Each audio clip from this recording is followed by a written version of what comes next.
அனைவருக்கும் வணக்கம். இன்றைக்கி நம்ம எங்கள் வீட்டில் பார்த்திங்கன்னா ராக்கெட் அடுப்பு செய்ய போகிறோம். இன்றைக்கும் கிராமங்களில் பார்த்திங்கன்னா அதிகமாக விறகு அடுப்பு தான் பயன்படுத்துகிறாங்க. இந்த விறகு அடுப்பு பார்த்திங்கன்னா பெரும்பாலும் பார்த்திங்கன்னா ஒரு 3 கல் வச்சு அதில் தான் வச்சு பயன்படுத்துவாங்க. இப்போ அதுக்கு மாற்று வழியாக நம்ம ராக்கெட் அடுப்பு செய்ய போகிறோம்.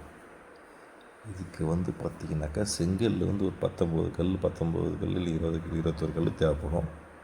அதைத்தான் இப்போ செய்ய போகிறோம். எதனால் அந்த அந்த அடுப்பு செய்ய போகிறோம்னா, பொதுவாக இது ஒரு அடுப்பில் பார்த்திங்கன்னா அந்த 3 கல் வச்சு எரிக்கிற அடுப்பு பார்த்திங்கனாக்கா விறகு அதிகமாக செலவாகும். அது இல்லாமல் எரிக்கிறப்ப பார்த்திங்கன்னா அனல் வெளியிலலாம் போகும். அதை கட்டுப்படுத்துறதுக்காகவும் விறகோட செலவு நம்மளுக்கு கம்மியாகிறதுக்காக தான் நம்ம செய்ய போகிறோம். பொதுவாக இந்த இடத்த செய்யறதுக்கு நல்லா மட்டமான ஒரு இடமா பார்த்து தேர்வு வச்சுக்கணும். அது எங்கள் இடம் மட்டமாக இல்லைன்றதுனால நான் ஒரு ஸ்லாப் ஒன்று எடுத்துக்கினேன். கடப்பாக்கல் மாதிரி இருந்தது ஒன்று கல். அதை எடுத்து தான் வச்சு மட்டம் பண்ணி பயன்படுத்தினேன். அதுக்கு மேலே கல்லை ஒவ்வொரு கல்லாக அடுக்கி ராக்கெட் அடுப்பு செய்ய போகிறோம். வாங்க இப்படி அதை அடுக்கலாம்னு பார்ப்போம். முதல்ல இந்த ஸ்லாப் நல்லா மட்டமாக வச்சுட்டு ஒவ்வொரு செங்கல்லாம் நம்ம அடுக்கணும். இந்த அடுப்பு நம்ம பயன்படுத்தினாலும் வச்சுனாக்கா அடுப்போட தணல் சொல்லுவாங்க, நெருப்பு. அது வெளியில் போகாது, அதிகபட்சம் வெளியில் போகாது. அது அடுப்பு கொஞ்சம் ஸ்கொயராக இருக்கிறதுனால அந்த அனல் பார்த்திங்கன்னா அது உள்ளவே இருக்கும். இதுக்கு ஒரு 4 கல் ஃபஸ்ட்டு அடிக்கிட்டு இதுக்கு மேலே ஒரு கம்பி, உங்கள்கிட்ட என்ன கம்பி இது போல் மெஷ் மாதிரி கிடச்சுனாக்கா நல்லா வளையாத அளவுக்கு வளையக்கூடாது அது. ஏன்னா இது எதுக்கு வைக்கிறோன்னா சாம்பல் அடியில் தங்கிக்கும். இதுக்கு மேலே நம்ம விறகு வச்சுக்கலாம். சாம்பல் வெளியில் அடியில் தங்கிச்சுனாக்கா நம்ம எடுக்கிறதுக்கு ஈஸியாக இருக்கும். சாம்பல் சாதாரண அடுப்பு பார்த்தா சாம்பல் அதுக்குள்ளேயே இருக்கும். அப்புறமேட்டு நம்ம அடுப்பை நம்ம இது பண்ணிட்டு எடுப்போம். அது கொஞ்சம் அதுவும் ஈஸி தான், ஒன்றும் கஷ்டம்லாம் இல்லைங்க. இது கொஞ்சம் அடுப்போட சாம்பலை கீழே தங்கிடும். அதுக்காக தான் இந்த வலையை வைக்கிறது. என்கிட்ட இது என்ன வலைன்னு பார்த்தீங்கன்னா ஃப்ரிட்ஜில் இருந்து வலை. அது உங்ககிட்ட என்ன இருக்குதோ மக்கள் நம்மக்கிட்ட வீட்டில் என்ன வேறு எதாவது வலை இருந்ததுனா கூட கம்பி மிஷின் மாரி எதனா இருந்ததுனாக்கா அதை வச்சு அடுக்கி பண்ணிக்கலாம். அதுக்கு மேலே ஒவ்வொரு கல்லாம் இது போல் எடுக்கணும். எதிர்க்க வைக்க பார்த்து ஒரு கல்லை நம்ம சப்போர்ட்டு பிடிச்சிக்கின்னு அடுக்கணும். ஏன்னா அந்த சப்போர்ட் பண்ணி தான் வைக்கணும். இப்போ இந்த கல் வைக்கிற மாதிரி இந்த கல் வைக்க பார்த்து கொஞ்சம் பிடிக்கணும். அதனால் ஒரு பக்கம் சப்போர்ட் நிற்காது. அதனால் இப்படி மேலே ஒரு கல் வச்சு சொல்லலாம், அது கொஞ்சம் நின்றுடும். அது கொஞ்சம் ஈஸியாக இருக்கும் வைக்கிறதுக்கு. அதனால் அது போல் வச்சு ஒவ்வொன்றா அடுக்கினாக்கா இது போல் பொசிஷன் பாருங்கள். இந்த பொசிஷன் ஒன்றும் வந்துச்சுனாக்கா அதுக்கு மேலே ஒரு கல் வச்சு பேலன்ஸ் பண்ணணும். இது கொஞ்சம் செய்கிறப்போ கொஞ்சம் கஷ்டமாக தான் ஒன்று பிடிச்சிக்கின்னு கேமரா எடுத்துக்கின்னு அடுக்கிறதுக்கு கொஞ்சம் கஷ்டமாக இருந்தது. நீங்கள் செய்யும்போது கூட கேமரா செஞ்சிங்கன்னா ஈஸியாக செஞ்சிடலாம். கேமரா நீங்கள் எடுக்க போகிறீங்கனாக்கா இது போல் யாராவது ஒருத்தவங்கிட்ட கொடுத்து கேமரா எடுத்தாங்கன்னா நல்லாயிருக்கும்.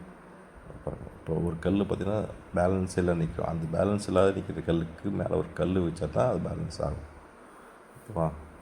எப்படி இப்போ ஃபைனலாக சில வீட்டில் நம்ம மண் வச்சு பூசிக்கலாம். இல்லைன்னா சிமெண்ட் வச்சுருந்தா கூட சிமெண்ட் வச்சு கூட பூசிக்கலாம். பூசினா உங்களுக்கு அசையாது. இது இப்போ இப்படியே விடக்கூடாது. இப்படியே விட்டோன்னா அது அசைஞ்சு கீழே சரியத்துக்கும் வாய்ப்பு இருக்குது. நம்ம விறகு எடுத்து நல்லா உள்ளே வைப்போம். அந்த டைமில் பார்த்திங்கன்னா கல் நவுந்து போவோம். அதனால் நீங்கள் நல்லா பூசிட்டு மண் வச்சு இல்லைனாக்கா சிமெண்ட் வச்சு நல்லா பூசிடுங்க. பூசிட்டு நல்லா ஸ்ட்ராங்காக ஆகிடும். இப்படி இருக்குது பாருங்கள். நல்லா கவனமாக பார்த்தீங்கன்னா அதை எப்படி செய்யணும்னு சொல்லிட்டு நல்லா தெரியும். ஒவ்வொரு கல்லாக அடிக்க வேண்டியது தான். இதுக்கு மேலே பார்த்திங்கனாக்கா நம்ம வீட்டில் ஸ்டவ்வில் யூஸ் பண்ணுவோம்ல, கேஸ் ஸ்டவ்வில், அதில் யூஸ் பண்ண அந்த ஸ்கொயரு இரும்பு இருக்கும்ல, அந்த இரும்பை வச்சு பாருங்கள். இந்த இரும்பு தான்.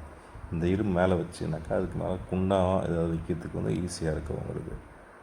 அப்படியே வச்சிங்கனாக்கா அந்த காற்று வெளியில் போகிறது கஷ்டமாக இருக்கும். இப்போ அது மேலே வச்சு அது மேலே குண்டாக வச்சிங்கனாக்கா உங்களுக்கு அனல் கொஞ்சம் வெளியிலையும் வரும், பாத்திரத்து மேலேயும் கொஞ்சம் போடும். இல்லைன்னா அது இப்போ இதெல்லாம் ஒரு அடுப்பு எரினா அது காற்று வேணும் இல்லையா, அதுக்காக அந்த காற்று வரணுன்றதுக்காக அந்த ஒரு ஸ்டவ்வோட மேலே இரும்பு வச்சுட்டு பண்ணி வழி தான். இப்போ பாருங்கள். இப்போ விறகு வைக்கிறதுக்கு சப்போர்ட்டுக்காக அந்த விறகு, ஏன்னா விறகு நம்ம அந்த கம்பிக்கு மேலே வைக்கிறதுனால விறகு வைக்க போதுன்னாக்கா அந்த செங்கலை தூக்கும் அந்த விறகு. அதுக்காக பேலன்ஸுக்கு வந்து அடியில் வந்து 4 செங்கல் வச்சுட்டாக்கா அந்த சப்போர்ட்லேயே அது விரவும் நிற்கும். எப்படி இது பாருங்கள், இதுதான் ஃபினிஷிங். ஆனால் அடுப்பு இதுதான் ஒரு வழியாக செஞ்சு முடிச்சாச்சு. இது நம்ம ஃபைனலாக வந்து சிமெண்ட் வச்சு பூசிக்கலாம். எல்லாம் மண் கிடச்சின்னாக்கா உங்கள் மண் வச்சு பூசிக்கலாம். நீங்கள் அழகாகவும் இருக்கும், ஒரு ஃபினிஷிங்காகவும் இருக்கும். அது இல்லாமல் இடையில போகிற அந்த அனலும் கொஞ்சம் தடுக்கப்படும். எங்கள் வீட்டில் பாருங்கள், தக்காளி காய்ச்சிருக்குது. தக்காளி பார்த்திங்கன்னா சாத்துக்குடி மாரி இருக்கும். இது என்ன ஷேப்புன்னே தெரியல, சாத்துக்குடி மாதிரி இது தக்காளி. நல்லா இருந்தது. ஒரு வழியாக அடுப்பு முடித்தாச்சு.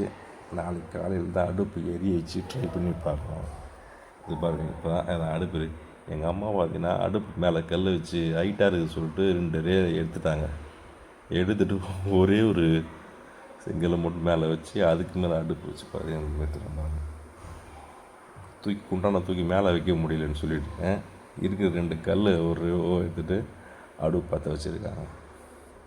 தண்ணி எப்படி கொதிக்குது பார்த்தீங்களா, சுடுதா? எங்கள் வீட்டில் அடுப்பில் தான் தண்ணி சுட வச்சு குளிக்கிறோம். அனைவருக்கும் நன்றி.